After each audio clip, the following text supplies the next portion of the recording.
We are back. Hey everybody, this is Downright Sports, and I'm dropping the etc. It's our first show in a long, well, I don't know, about 2-3 weeks. What happened was there was some type of problem. I guess words. I can't think of the right word, but whatever case, we're back, ready to roll, ready to start the Monday through Sunday delight. Your host Brent Reed, that's me, channeling my Inter Carolina Blue, even though I'm a Duke fan, and we start the show with the must-know news. Let's dive into it.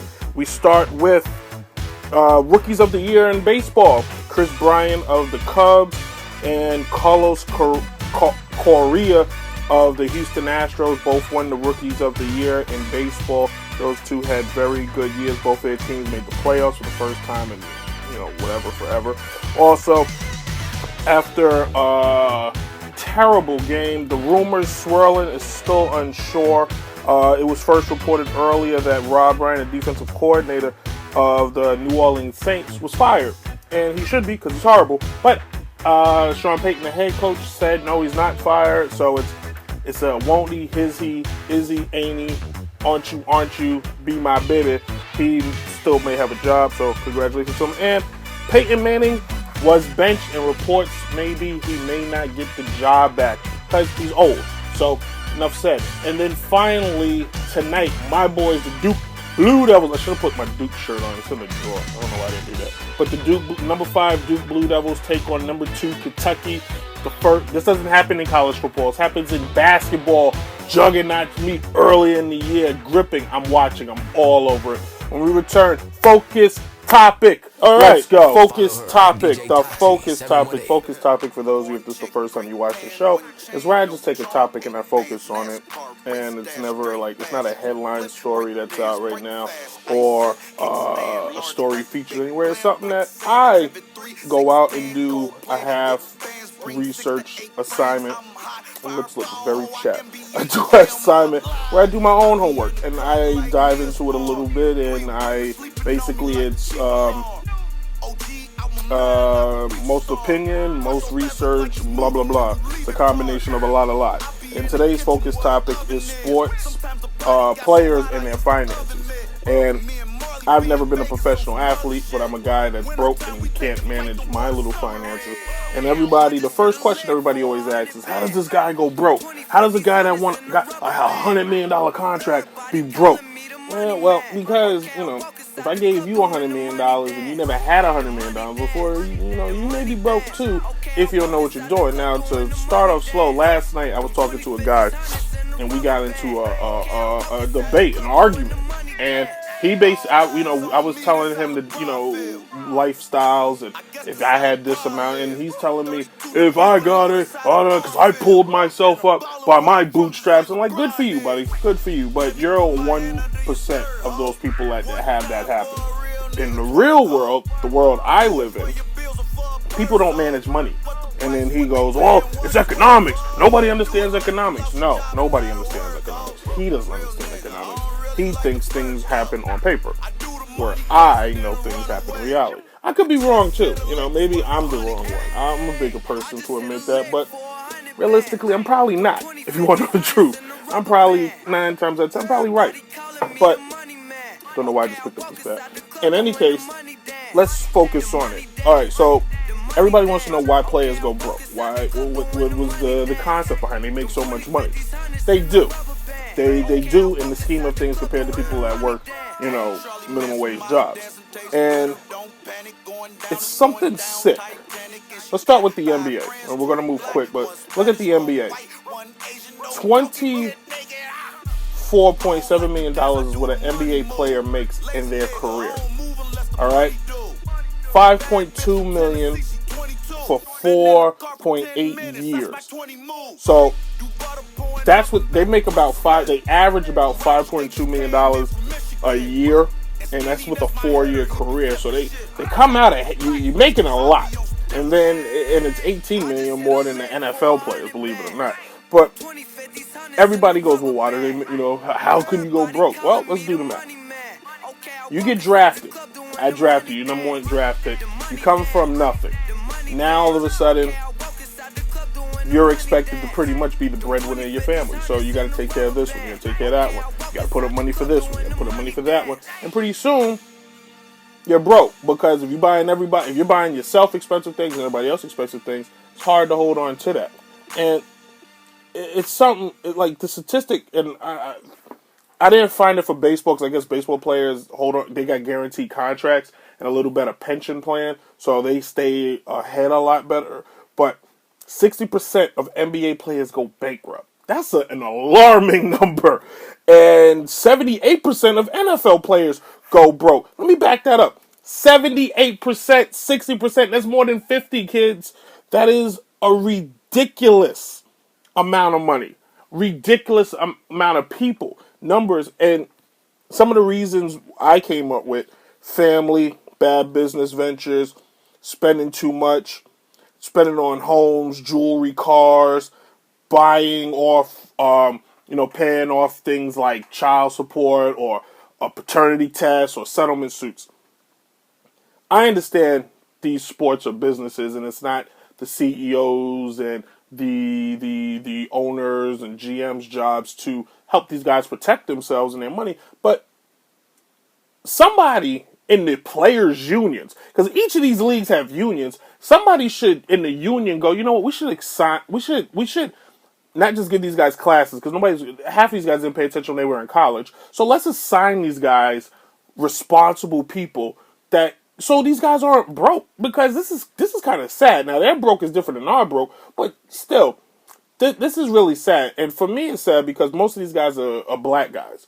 And it's sad to hear this happen. I mean, bankruptcy happens to everybody, but, it's a little alarming. It really is. And some of the names, and we got to wrap it up, the light's telling me, but some of the names that have went broke: Mike Tyson, Michael Vick, Latrell Sprewell, Lawrence Taylor, Johnny Unitas, Scottie Pippen, just to name some. These are names of people you all know. You don't even have to Google any of these people, because you know them. These guys were the top of their craft. And they were, victims of going broke. So, what you going to do? Now, some of them have gone broke. Some of them just declared bankruptcy so people could get, so they can get debt off of their butt. So, there's a little gray area, but for the most part, they went from having a lot to basically, they still live better than me. I don't know why I'm complaining, but that was the focus topic. We're going to move on and pick it up with movies and games. Downright sports. Downright sports. Sorry. Movies and games. Topic that I basically, whatever. And the topic I picked for today, basically, we'll talk about, for some reason, sports video games. I love sports video games. I love playing video games. Sports video games in particular, because they just talk to me. I never was a guy that liked playing, games, I guess, that involve like wizards and crafts, or like, I guess they call RPG games and stuff like that. Games where I gotta like sit and read a book. I got a friend, and he'll watch the show and he'll get mad at me. He loves these games. He has to read while playing these games, but he doesn't want to read he won't read a book or a magazine or a long text message that another mutual friend of ours will send. It's the weirdest thing. It's so strange.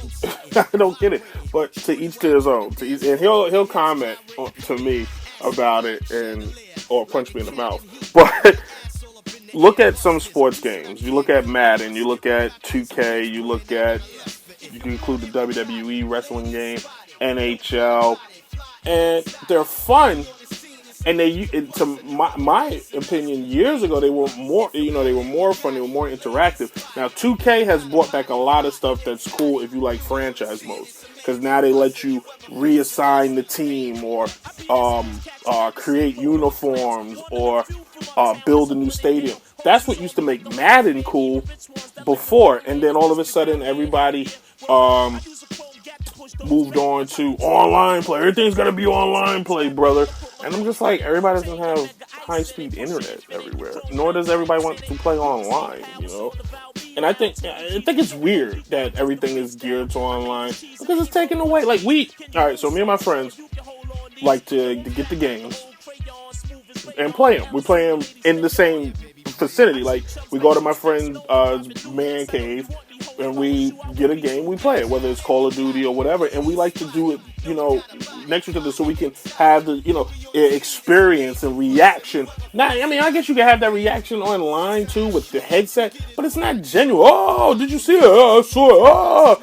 But it's, it's not the same when you're sitting there and you can laugh and giggle and shoot the fat with somebody, or chew the fat, I think is the phrase. Chew the fat. The bat tells me it is chew the fat.